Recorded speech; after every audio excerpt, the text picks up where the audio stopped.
Een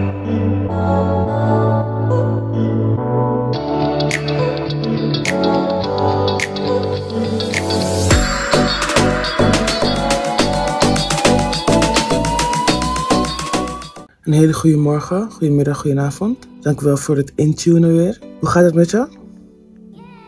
Bij mij gaat het goed, dank u wel. Ik wil het in deze video hebben over een persoonlijke ervaring wat gebaseerd is op gelijkwaardigheid tussen volwassen mensen en kinderen.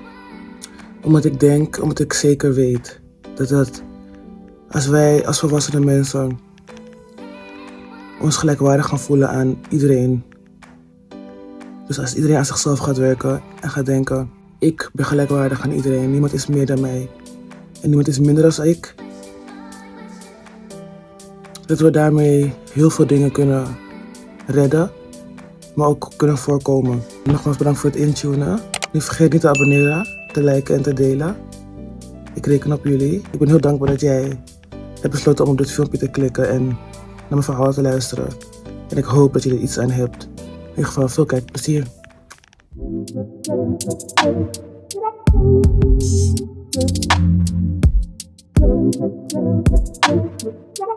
Nou, zoals je weet werk ik dus in het onderwijs met kinderen. Ik ben een pedagogische begeleider. Ik help de kinderen om zich lekker in hun vel te voelen. Ik ben een aanspreekpunt. Ik heb coachinggesprekken met die kinderen. En ik doe het echt met mijn hele hart en mijn ziel. Dat ik mezelf in die kinderen herken. Gisteren gebeurde iets heel moois op school. De vrijdag voor de vakantie. We hebben nu een week vakantie. Het was toevallig zo. En ik geloof niet dat het een toeval is. Ik wist dat het gewoon zo moest gebeuren. Dat ik de leerlingen in mijn eentje had. Normaliter heb ik altijd een leraar erbij die de les leidt. Maar ze had een projectweek en een leraar was er niet. Dus ik nam de les over. Ik gaf geen les. Ik begeleidde ze meer klassikaal. En er was een assistent bij. En het ging allemaal prima. Ik ben zelf in mijn healing journey. En ik voel dat ik een level omhoog ga. En dat voor mij gelijkwaardigheid echt een heel belangrijke waarde is.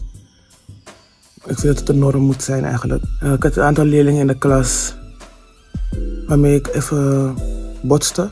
En waarbij ik hulp vroeg van collega's op de afdeling. Ik kreeg 2 akkefietjes met 2 van mijn leerlingen. Waardoor ik hen uit de klas moest zetten en even hulp moest vragen. Dus dat heb ik expres gedaan. Omdat ik wist, ik wil het nu voor jou het verschil maken. Dat je leert wie ik ben, wat je aan me hebt, wat wij voor elkaar kunnen betekenen. Ik hield de kinderen verantwoordelijk en ik hield mezelf verantwoordelijk. Dus wat gebeurt er? Mijn collega komt, die probeert te bemiddelen, neemt het kind uit de klas, allebei de kinderen uit de klas. Er is een gesprek, ze moeten een formulier invullen en dan moet ik het formulier ondertekenen aan de hand van een gezamenlijke afspraak die ik maak met die leerling. Met heel veel tegenstand van de leerlingen natuurlijk hebben we die afspraak gemaakt, maar ik heb een heel goed gesprek gehad met die leerlingen. Dus ik loop naar mijn collega toe die mij heeft ondersteund bij het oplossen van het conflict. Dus ik loop naar die meneer toe samen met mijn leerling. En ik vertel hem de eerste keer van, we komen nu even terug, we komen het formulier samen inleveren. Maar hoef ik niet mee te lopen om het formulier samen met mijn leerling in te leveren. Maar ik dacht, ik vind het wel waardevol.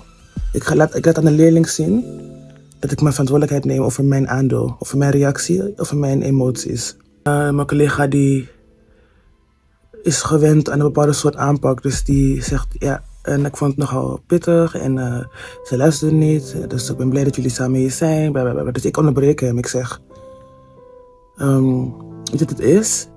Dit gebeurde er in de klas, maar ik heb aan haar uitgelegd hoe ik mij voelde op het moment dat ik reageerde op haar actie.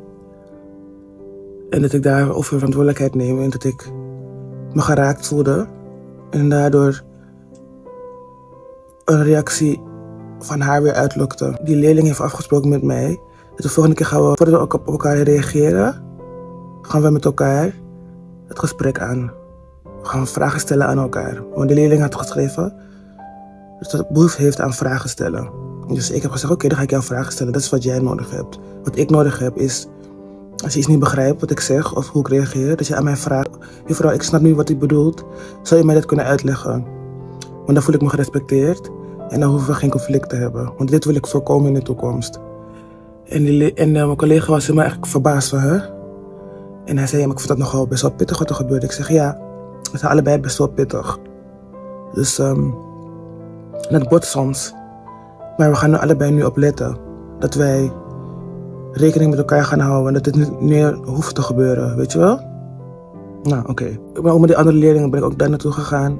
Ook gesproken op dezelfde manier. Ik zeg, ik voelde me afgewezen. En vanuit het gevoel van afwijzing heb ik op haar een beetje fel gereageerd. En reageerde zij ook fel op mij. Ze heeft iets naars tegen me gezegd. Maar ik heb het haar vergeven, we hebben elkaar vergeven. En we hebben afgesproken, ook wij gaan elkaar vragen stellen. Ook wij gaan van het beste uit, dat wij elkaar niet willen pesten. Maar dat we allebei mens zijn. En dat allebei onze gevoelens ertoe doen. Maar wat ben ik naar achter gekomen? Die kinderen gaan ervan uit, want ik vroeg aan hen, hoe denk je dat ik jou zie? Ik vond het heel belangrijk om daar achter te komen. Ze zeiden allebei, druk, vervelend. Ik zeg, hè? Denk je echt dat ik jou dat zo zie? Helemaal niet. Dus ik begon ze complimenten te geven. Ik herinnerde ze aan een moment die we samen hebben gehad, wat heel leuk was. Ik herinnerde ze aan hoe graag ik naar mijn werk kom. Dat het werk voor mij geen werk voelt, maar dat ik echt met mijn hart en ziel dit werk doe. En dat ik in hun positie heb gestaan. En dat ik ook soms me weggezet voelde door leraren. Omdat ik nu weet dat het niet aan mij lag. En ik wil dat jij ook weet dat het niet aan jou ligt. Ik ben wel een leraar, ik krijg betaald en ik doe dit voor mijn werk. Maar dat betekent niet dat ik het niet met mijn hart en mijn ziel doe. Ik wil dat het goed gaat met jou. Ik vind het zo belangrijk om dat aan hun te hebben verteld. Zodat ze weten dat ik niet ben zoals ze verwachten dat ik ben. Want ik merkte op een gegeven moment van, waarom reageren die kinderen allemaal zo fel op mij? En ik ben er dus achtergekomen, want ik heb meerdere gesprekken gevoeld daarna. Want ik denk, oké, dit is belangrijk. Voordat we de vakantie ingaan, wil ik mijn leerlingen hebben gesproken 1 op 1 allemaal. Als het even 5 minuten, 6 minuten, 7 minuten, 8 minuten. Maakt niet uit hoe lang het duurt. Maar ik wil even dat ze duidelijk weten dat ik hier ben. Niet om hen te pesten. Niet omdat ik hen op een bepaalde manier zie. Maar ik heb mijn waardering en mijn liefde naar hun geuit. Weet je, ik geef om jou.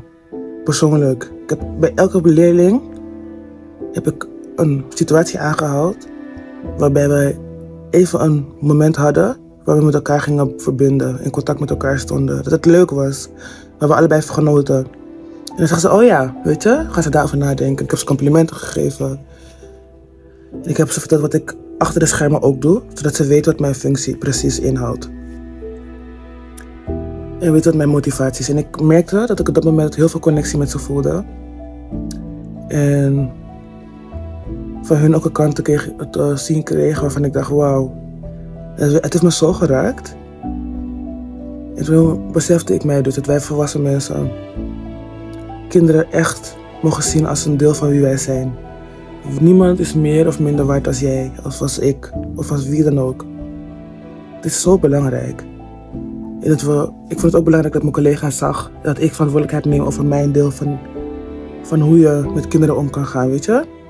Dat hij zag dat als het een conflict is tussen leraar en leerling, dat wij allebei aandeel hebben in dat conflict. En dat ik verantwoordelijkheid neem over mijn aandeel.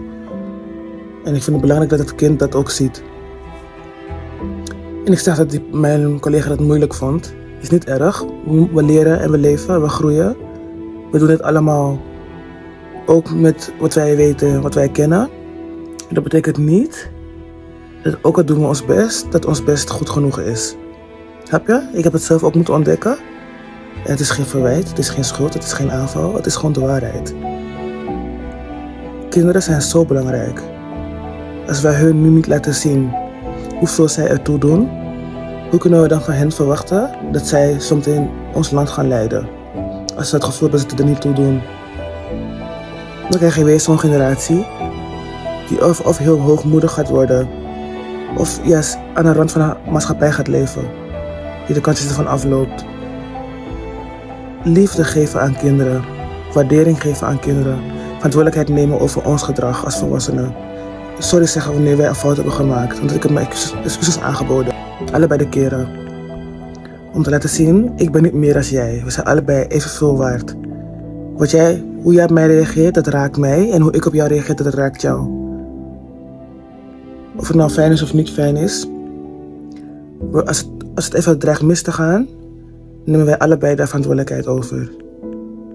En ik ben zo trots op mezelf. En ik ben zo blij met de resultaten die ik behaal. De invloed die ik heb op die kinderen. Ik geef echt heel veel om al mijn kinderen in de klas. Allemaal. Ik hou van ze allemaal. Afzonderlijk. Van elke leerling afzonderlijk hou ik van ze. Al denken hun misschien van niet. Al reageren ze soms geïrriteerd boos. Ik ga niet weg. Jouw reactie, jouw gedrag heeft geen invloed op de liefde die ik voor jou voel. Want ik ben bereid, omdat ik van je hou, jou dat te vergeven. Dit is zo een belangrijke les. Echt niet normaal. En ik hoop dat je hier iets aan hebt. Dat je het wilt doorgeven, wilt delen met wie dan ook. Maar neem verantwoordelijkheid over je gedrag in elke relatie die je hebt. Als iemand voelt dat jij even naar omhoog ziet, dan lukt het dan een reactie uit. En dan kan tussen jullie komen te staan. Benoem het, ga het aan, bied je excuses aan. Want ik weet dat jij een goede verstandhouding wil hebben en houden met die persoon. Dat weet ik gewoon. Want als het niet zo was, had je geen relatie met die persoon. Maar dingen gaan stuk, omdat we niet goed met elkaar communiceren, onze gevoelens niet erkennen en geen verantwoordelijkheid nemen over onze daden. Dus het is zo belangrijk. Het is echt zo belangrijk. Voor mij is het ook een les. En nu, ik heb het voor het eerst echt op die manier toegepast. En het geeft me zoveel geluk van binnen. Ik heb zoveel connecties gemaakt met die kinderen in de klas. Ik heb tranen in ogen van jongens gezien dat ik dacht, wauw. Is het de eerste keer dat je dit hoort of zo? Hoe waardevol je bent? Er is zoveel met me gedaan. Heel bijzonder. Bedankt voor het kijken, voor het liken, voor het delen en voor het abonneren. En tot onze volgende les weer. Tot onze volgende keer. Fijn weekend.